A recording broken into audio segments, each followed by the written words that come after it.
Good morning, students. Now, here into the previous lecture, we are also studied the TDS. What is meant by the TDS? Procedure and scheme of the TDS, rates of TDS. We are also studied into previous lecture. Now, here in this lecture, we are also studied return of income.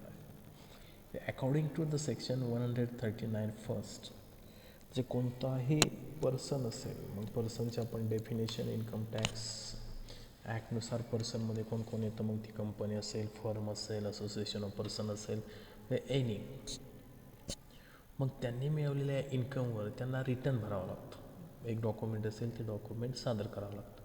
मग त्याचा अभ्यास आपण या युनिटमध्ये करणार आहोत, म्हणजे या लेक्चरमध्ये आपण करणार आहोत. म्हणजे रिटर्न ऑफ इन्कम, म्हणजे every person being a company or A firm or being a person other than A company or A firm, if his total income or total income of any person in respect of which he is assessable under this act during the provisions year during the previous year exceed the maximum amount which is not chargeable to income tax shall furnish return of income within the due days as prescribed. म्हणजे याचा अर्थ काय, तर कोणताही person असेल, कोणतीही company असेल, कोणती फर्म असेल, त्यांचा जर टोटल इन्कम हा प्रिवियस इयरचा जर टोटल इन्कम असेल तो त्या लिमिटपेक्षा एक्सिड झाला, जादा झाला, तर साहजिकच त्यांना तो प्रिस्क्राईब मॅनरमध्ये हा रिटर्न असेल तो रिटर्न या ठिकाणी सबमिट करावा लागतो किंवा भरावा लागतो. Every person has required filing a return of income only if total income including the income of a person in respect which is assessable under the Income Tax Act Chapter 6A exceeds the exception limit before reduction under Section 10A, 10B, 10BA and Section 80C to 80U. याचा अभ्यास आपण पुढे करणार आहोत. 80C to 80U म्हणजेच काय, हे डिडक्शनचे प्रकार आहेत की जे तुमच्या ग्रॉस टोटल इन्कममधून हे डिडक्शन मायनस केल्यानंतर तुम्हाला टोटल इन्कम या ठिकाणी मिळतं. म्हणजे every person has required filing return of income, म्हणजेच या ठिकाणी त्या पर्सनचा जर इन्कम किंवा टोटल इन्कम हा मॅक्झिमम लिमिटपेक्षा या ठिकाणी जास्त. आता मॅक्झिमम लिमिट म्हणजे किती, तर साहजिकच या ठिकाणी 2 लाखापर्यंत 2,50,000पर्यंत काय या ठिकाणी हे लिमिट आहे. तेवढा जर इन्कम असेल, वार्षिक उत्पन्न असेल, तर त्याच्यावर या ठिकाणी कर लावला जात नाही. परंतु त्याच्या जर पुढं एखाद्या पर्सनचा जर इन्कम असेल तर त्याला हा इन्कम टॅक्स रिटर्न ज्याला म्हणतो तो इन्कम टॅक्स रिटर्न ITR हा भरावा लागतो. त्यानंतर नेक्स्ट पॉईंट आपण इथं पाहणार आहोत, due dates for filing returns. म्हणजे in case of person being, मग तो कंपनी असेल, तो व्यक्ती असेल, whose accounts are required to be audited. म्हणजे ऑडिटेड म्हणजे काय, त्याचं लेखापरीक्षण किंवा चेकिंग झालं असेल under this act or any other law, working partner of a firm whose accounts are so required to be audited, the due date of filing returns is 13 September of the relevant assessment year.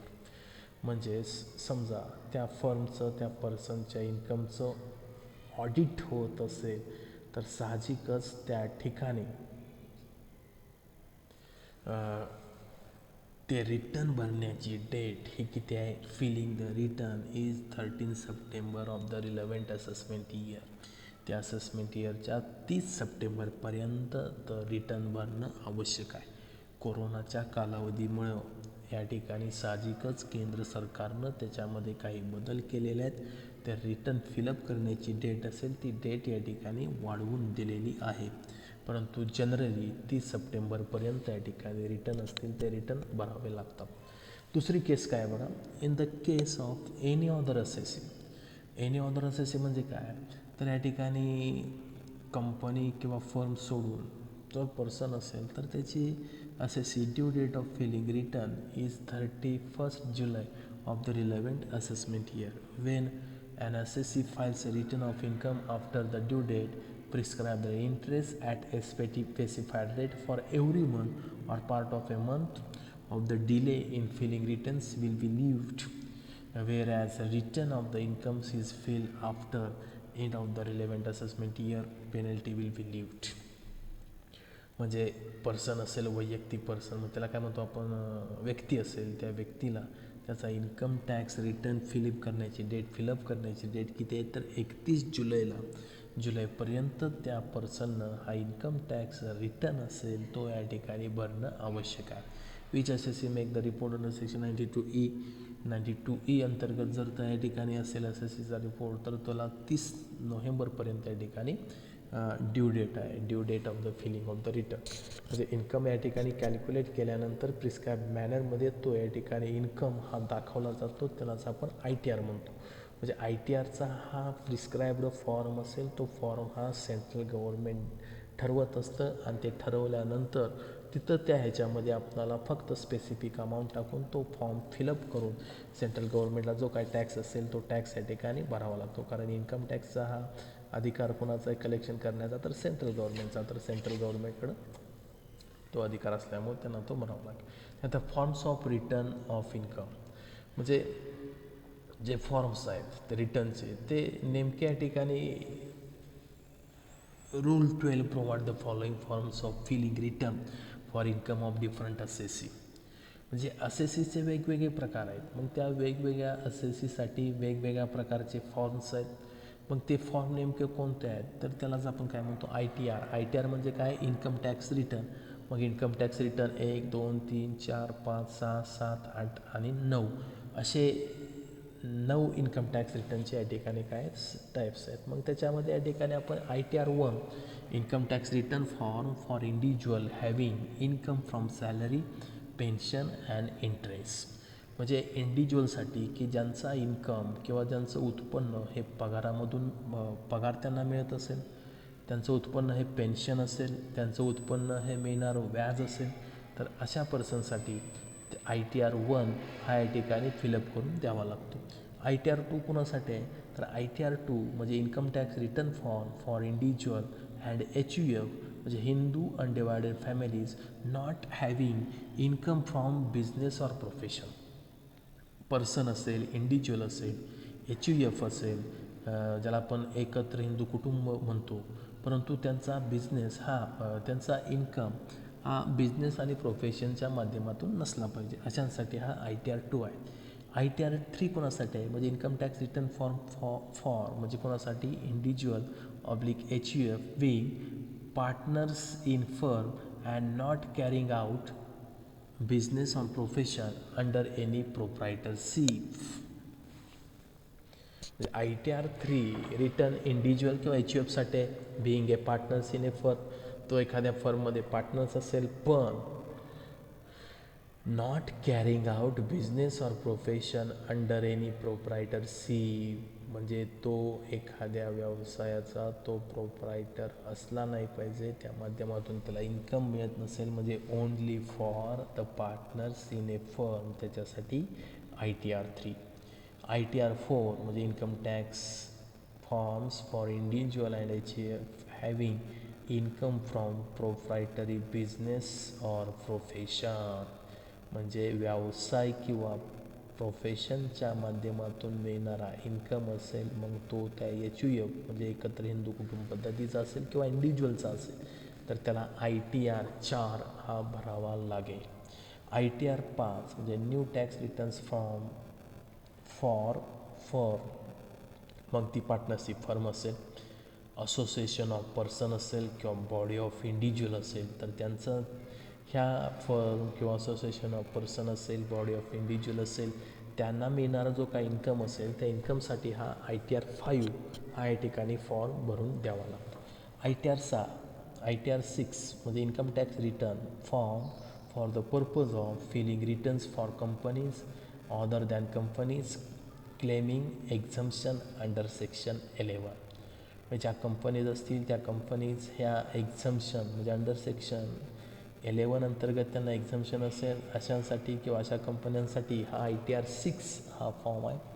ITR 7 म्हणजे this income tax return form for persons including companies required to furnish return sections. मग इथं section दिलेलं आहे 139 4A, section 39 4B, 4C आणि 4D.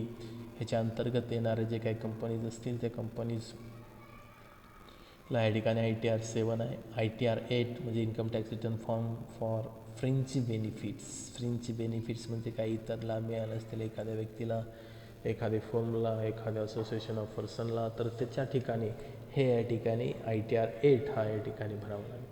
ITR 9 when the data of the return of the income in the form ITR 1, ITR 2, ITR 3, ITR 4, ITR 5 and ITR 6 transmitted electronically without the digital signature. At that time ITR 9 we are also fill up. Then after the discussion about the ITR or income tax return, जे कोणत्या पर्सननं कोणता form भरला पाहिजे, कोणत्या कंपनीनं कोणता ITR भरला पाहिजे याचा आपण अभ्यास केल्यानंतर या ठिकाणी नेक्स्ट या ठिकाणी आपण अभ्यास करणार आहोत return of loss under section 139 return of loss. आता हा रिटर्न ऑफ लॉस हा काय प्रकार आहे, म्हणजे if any person has suffered A loss in any previous year under the heads profit and gains of businesses or profession under the head of capital gains and loss from the activity of owning and maintaining the resource and claims to carry forward and set off the loss against the profit under the same head the subsequent assessment year, then he must file the return of the income showing the loss within the time allowed and prescribed. म्हणजे return of loss हा काय आहे, तर हा एक प्रकारचा या ठिकाणी आपल्याला समजा त्या पर्सनला लॉस झाला असेल प्रिव्हियस इयरमध्ये कोणत्या हेड अंतर्गत, म्हणजे profit and gains of the business म्हणजे व्यवसायामधला लॉस असेल, प्रोफेशनमधला लॉस असेल, कॅपिटल गेनमधला लॉस असेल किंवा अदर इन्कम फ्रॉम अदर सोर्सेसमधला लॉस असेल, किंवा मग हा जो काय लॉस असेल तो लॉस हा सेट फॉरवर्ड किंवा कॅरी फॉरवर्ड करता येतो, तो सेट ऑफ लॉस करता येतो किंवा कॅरी फॉरवर्ड करता येतो. म्हणजे नेक्स्ट इयरच्या तुमच्या प्रॉफिटमधून ही अमाऊंट या ठिकाणी आपल्याला सेट ऑफ करता येऊ शकते. परंतु त्यासाठी त्यानं जे काय इन्कम शोईंग द लॉस, ज्यालाच आपण रिटर्न ऑफ लॉस असेल ते लॉस हे प्रिस्क्राईब मॅनरमध्ये ते या ठिकाणी भरणं आवश्यक आहे. त्यानंतर सेकंड या ठिकाणी कन्सेप्ट आहे belated return section 139(4). The belated return means the return not filed on the before due date mentioned under the section 139(4) or within the time allowed under a notice issued by the assessing officer under section 142(1). Belated return can be filed at any time before the expiry of 1 year from the end of the relevant assessment year or before the completion of the assessment, whichever is earlier. म्हणजे झालं काय belated returns. म्हणजे या ठिकाणी सांगण्याचं तात्पर्य काय, तर या ठिकाणी पर्सननं इंडिव्हिज्युअल असेल त्या पर्सननं रिटर्न जर भरलं नसेल बिफोर ड्यू डेट, परंतु 4 वेळा जर नोटीस पाठवली असेल असेसिंग ऑफिसरनं, तर त्या ठिकाणी तो पर्सन असेल त्या पर्सनला ते वर्ष संपायच्या अगोदर त्याला या ठिकाणी ते रिटर्न भरणं आवश्यक असेल, ती प्रोसेस करणं आवश्यक असेल. अशा रिटर्नला बिलेटेड रिटर्न आपण या ठिकाणी इन्कम टॅक्स ॲक्टनुसार म्हटलं जातं. त्यानंतर रिवाइज्ड रिटर्न सेक्शन 139(5). म्हणजे if after furnishing a return any omission or wrong statement is discovered, a revised return can be filled at any time before the expiry of the 1 year from the end of the relevant assessment year or before the completion of the assessment, whichever is earlier. No interest is rupees chargeable. म्हणजे त्या ठिकाणी revised रिटर्नचा अर्थ आपल्याला याच्यावरून समजतो. Revised return म्हणजे त्या रिटर्नमध्ये एखादी इन्फॉर्मेशन असेल, एखादं स्टेटमेंट असेल ते द्यायचं राहून गेलं असेल, किंवा एखादी रॉंग इन्फॉर्मेशन किंवा इन्फॉर्मेशन जर चुकीने राहिली असेल, तर त्यासाठी मग या ठिकाणी हा रिवाइज्ड रिटर्नचा फॉर्म रिवाइज्ड रिटर्न या ठिकाणी भरून दिला जातो. परंतु तो भरत असताना त्या असेसमेंट इयर ते 1 वर्षाच्या कालावधीमध्ये त्या असेसमेंट इयर पूर्ण करण्याच्या अगोदर या ठिकाणी ती प्रोसेस रिटर्नची पूर्ण करावी लागते, रिवाइज्ड रिटर्न. त्यानंतर डिफेक्टिव्ह रिटर्न हा एक रिटर्नचा प्रकार आहे. डिफेक्टिव्ह रिटर्न म्हणजे काय, तर under section 139(9) if the assessing officer consider that return of income furnished by the assessee is defective, he may intimate the defects of the assessed for rectifying the same within 50 days from the date of such intimation or within the such further period which may be granted. If the defect is not rectified within the period allowed, the return filler will be treated as invalid and the income tax authority may take action against him. म्हणजे defective जर त्या income tax return भरल्यानंतर त्याच्यामध्ये काही defects असतील तर income tax officer हे ते डिफेक्ट या ठिकाणी रेक्टिफाईड करण्याचे या ठिकाणी काय करतात 15 दिवसाचा कालावधी देतात आणि त्या कालावधीमध्ये तो डिफेक्ट या ठिकाणी फाइंड आउट करून तो दुरुस्त करणं हे ते आवश्यक असतं. म्हणजे हे आपण इथं काय बघितलं, आपण रिटर्नचे प्रकार बघितले. म्हणजे ITR 1 कोणासाठी आहे, ITR 2 कोणासाठी आहे, ITR 3 कोणासाठी आहे, ITR 4 असे ITR 9 आपण या ठिकाणी ते रिटर्नचे प्रकार बघितले. त्यानंतर रिटर्नचे टाईप्स बघितले. म्हणजे रिटर्न ऑफ लॉस म्हणजे काय, बिलेटेड रिटर्न म्हणजे काय, रिवाइज्ड रिटर्न म्हणजे काय, डिफेक्टिव्ह रिटर्न म्हणजे काय, याचा अभ्यास आपण या ठिकाणी केलेला आहे. रिवाइज्ड रिटर्न म्हणजे काय. त्यानंतर दुसरा मुद्दा येतो रिटर्न 1, ITR 1, ITR 2, ITR 3 याचा आपण आता या ठिकाणी अभ्यास केला. त्यानंतर आपण पाहणार आहोत मेन कन्सेप्ट आहे ॲडव्हान्स पेमेंट ऑफ टॅक्स.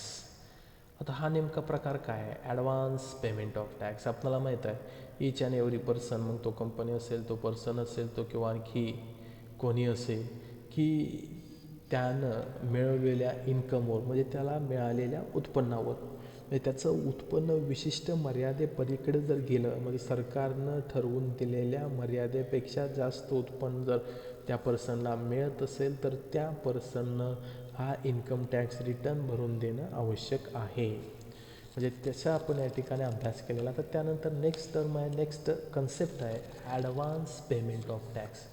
म्हणजे ॲन असेसी म्हणजे टॅक्स पेयर, जो टॅक्स पे करणार असेल तो person whose total income likely to be chargeable to tax for the assessment year is required to pay tax in advance during the financial year. म्हणजे त्या financial इयरमध्ये तो person हा काय करू शकतो, टॅक्स ॲडव्हान्समध्ये भरू शकतो. म्हणजे उदाहरणार्थ काय, समजा तुम्ही एखाद्या दुकानामध्ये गेल्यानंतर तुम्ही दुकानदाराला ॲडव्हान्स देता, म्हणजे अगोदर काहीतरी रक्कम देता आणि दुकानदाराला काय सांगता, मी माल न्यायला उद्या येतो, हा घ्या ॲडव्हान्स. तसंच ह्या ठिकाणी पर्सन असेल, असेसी असेल, त्या असेसीला हा टॅक्स भरावाच लागणार असेल हे जर त्याला माहीत असेल तर तो पर्सन तो टॅक्स हा ॲडव्हान्समध्ये तो भरू शकतो. म्हणजे such concept it is called as the advance payment of tax. पण तू ते advance during the financial year म्हणजे 1 एप्रिलपासून 31 मार्चपर्यंत on their estimated income,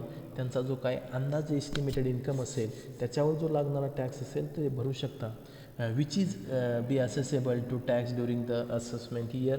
The income earned during the previous year 2019 18-19 is taxable in the assessment year 2019-20.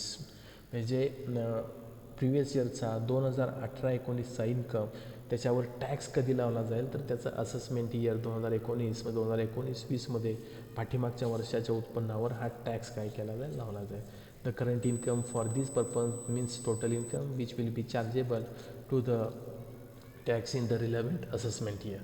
मग ह्या 2019-20मध्ये जर या ठिकाणी पर्सनला जर टॅक्स भरायचा असेल तर तो ॲडव्हान्स टॅक्स या ठिकाणी भरू शकतो. मग tax on the income earn in the previous year is paid into the respective of the assessment year. But in certain cases, an assessee may be required to pay tax during the assessment year itself as advance tax, and this scheme of the advance tax is based on the rule pay as you earn. म्हणजे पे as you earn, तुम्ही पे करा आणि तुम्हाला जे मिळणार असेल त्याच्यावर pay करा. म्हणजे the tax is paid on the estimated income of the financial year. For example, the income earn in 2018-19 म्हणजे इन्कम मिळाला असेल 2018-19ला इज असेस्ड. त्याचं असेसमेंट, त्याचं कॅल्क्युलेशन, त्याचं डिटर्मिनेशन कधी होईल 2019-20ला. But however under the scheme of advance tax the assessee will pay tax on this estimated income in instalment. म्हणजे त्या इस्टिमेटेड इन्कमवर ती इन्स्टॉलमेंटमध्ये तो असेसी या ठिकाणी टॅक्स भरू शकतो. म्हणजे every person is liable to pay advance tax if the tax on the estimated income is ₹10,000 or more, all the incomes are also liable to payment of the advance tax, including the capital gain, winning from the lotteries, etc. मग ह्याला या ठिकाणी conditions under the liability to pay advance tax arises. मग त्याला conditions आहेत, म्हणजे advance tax असेल तो ॲडव्हान्स टॅक्स भरण्यासाठी काही कंडिशन्स आहेत. त्या कंडिशन नेमक्या कोणत्या आहेत? जे when the advance tax payable is ₹10,000 or more, the assessee liable to pay tax in advance. जे त्या पर्सनचा जर टॅक्स 10,000 किंवा त्यापेक्षा जास्त असेल तर तो पर्सन हा ॲडव्हान्स टॅक्स भरू शकतो. म्हणजे payment of advance tax if in the case of कंपनीच्या बाबतीमध्ये due date on or before 15th June, not less than 15% of advance tax.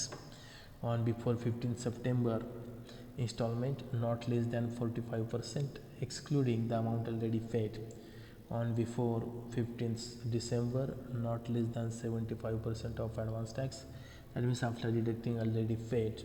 And on before 15 March, the whole amount of tax balance after deducting amount already paid, म्हणजे राहिलेली सर्वच्या सर्व amount हे या ठिकाणी ते भरू शकतात. त्यानंतर in case of other assessee म्हणजे काय, पार्टनरशिप फर्म असेल, इंडिव्हिज्युअल असेल, त्यांच्यासाठी ऑन बिफोर 15 सप्टेंबर 15 सप्टेंबरपर्यंत ॲडव्हान्स टॅक्सच्या not less than 30%. On before 15 December not less than 60% of such tax. It is the amount already paid. On before 15 March, whole amount, reduce the amount already paid. If an assessee fails to pay the advance tax, he may be asked to pay for the delay, and or penalty may be liable on such installment. मग जर या ठिकाणी त्यांनी delay केलं असेल तर penalty या ठिकाणी लागू शकते. Then computation of liability to pay advance tax under section 209. म्हणजे इथं computation of liability to pay advance tax, म्हणजे the amount of advance tax payable by an assessee in the financial year on his own accrued shall be completed as follows. Step first, estimated the current income of the financial year for which the advance tax is payable. म्हणजे estimation म्हणजे अंदाजे त्या पर्सननं त्या financial इयरमधला त्याचा current income हा find out करणं आवश्यक आहे. Step number second, compute tax on such estimated current income at the rate of tax given under. म्हणजेच इस्टिमेटेड इन्कम काढल्यानंतर त्या रेटनुसार त्या इन्कमवर किती टॅक्स लागतो हा या ठिकाणी फाइंड आउट करावा लागेल. Then third point is first schedule of the relevant financial act. Then next one is in case of company deduct the credit allowable under section 115 JAA MAT credit of the tax paid on the earlier year. And step number 4, on the net tax of any completed in step, add surcharge if applicable, add education cess, add secondary higher education cess to the amount completed in step. Then next step, allow relief if any under section 89, 90, 90 and 91. काही relief काही सूट मिळणार असेल तर ते सुद्धा consider करावं. Deduct the tax deductible or collectable at source during the financial from any income. The balance amount is advance payable provide is at ₹10,000 or more and payable in certain installment as mentioned above. Then government are also collect the advance tax to save his interest loss which can be occurred due to the late payment of the tax of the assessee. If the assessee is not pay advance tax on time, then he has to pay interest under sections 234C for the late payment of the advance tax. म्हणजे इथं advance tax म्हणजे काय आहे तर ही एक अशी concept आहे की जेणेकरून एखादा पर्सन असेल त्याला माहीत असेल की आपल्याला एवढा टॅक्स हा भरावाच लागणार आहे, आपला तेवढा उत्पन्न असेल, इन्कम असेल, मग तो त्याच फायनान्शियल इयरमध्ये तो टॅक्स असेल तो टॅक्स भरू शकतो. मग तो टॅक्स भरत असताना त्याची इन्स्टॉलमेंट त्याचे हप्ते 30 सप्टेंबरपर्यंत किती 15 सप्टेंबरपर्यंत किती भरायचा, 15 डिसेंबरपर्यंत किती भरायचा आणि 15 मार्चपर्यंत किती भरायचा हे त्याच्या या ठिकाणी हप्ते दिले आहेत. त्यानंतर method of payment of tax. Payment of tax म्हणजे there are various options for payment or any outstanding tax liability. The silent feature of this present system of the payment is tax called as online tax accounting system, that is called as the ALTAS. The assessees need to fill in the appropriate challan form properly. The applicable single copy challans are मग त्यासाठी challan 280 for payment of income tax, advance tax असेल, self assessment tax, tax on regular assessment by all categories of the tax payer. ते सर्वच्या सर्व कॅटेगरीच्या tax पेअरसाठी चलन number 280 आहे. Challan number 281 for tax deducted at source T D एससाठी या ठिकाणी challan number 281. Challan number 282 for other direct taxes including wealth tax, security, transaction tax. For that purpose section number 282 are also available. Chalo, not a section, chalo number 282. The bank will give a stamped acknowledgement on the taxpayer's counterfoil mentioning the name of the bank branch, the 7-digit BSR code of the bank branch, the date of deposit, and the running serial number of challan in bracket 5-digit, collectively called challan identification number CIM. The taxpayer schedule mention the CIM in the relevant column in the income tax return. मग जर चलन through जर ती amount भरली असेल तर साहजिकच त्या ठिकाणी त्या प्रिस्क्राइब्ड इन्कम टॅक्स रिटर्नच्या फॉर्ममध्ये तो CIM तो नंबर टाकणं आवश्यक असतं. त्यानंतर दुसरी या ठिकाणी पेमेंट आहे. इन्कम टॅक्स भरण्याची या ठिकाणी पेमेंट ऑफ टॅक्स म्हणजे टॅक्स भरण्याची आपण मेथड बघतो. म्हणजे चलन थ्रू या ठिकाणी टॅक्स या ठिकाणी काय केला जाईल, भरला जाईल. मग ते चलन असेल ते चलन बँकेमध्ये आपल्याला ते फॉर्म भेटतो. तो फॉर्म या ठिकाणी भरून चलनचा फॉर्म तो या ठिकाणी त्याचं अमाऊंट डिपॉझिट करावे लागेल. त्यानंतर इलेक्ट्रॉनिक पेमेंट ऑफ टॅक्स ज्यालाच आपण ई पेमेंट म्हणतो. म्हणजे all the assessees require for getting their accounts audited under section 44AB म्हणजे त्यांचं टॅक्स ऑडिट होतं अशांसाठी. And all companies are mandatorily required to make electronic payment of tax through the internet banking facilities or through the internet by way of credit card, debit card.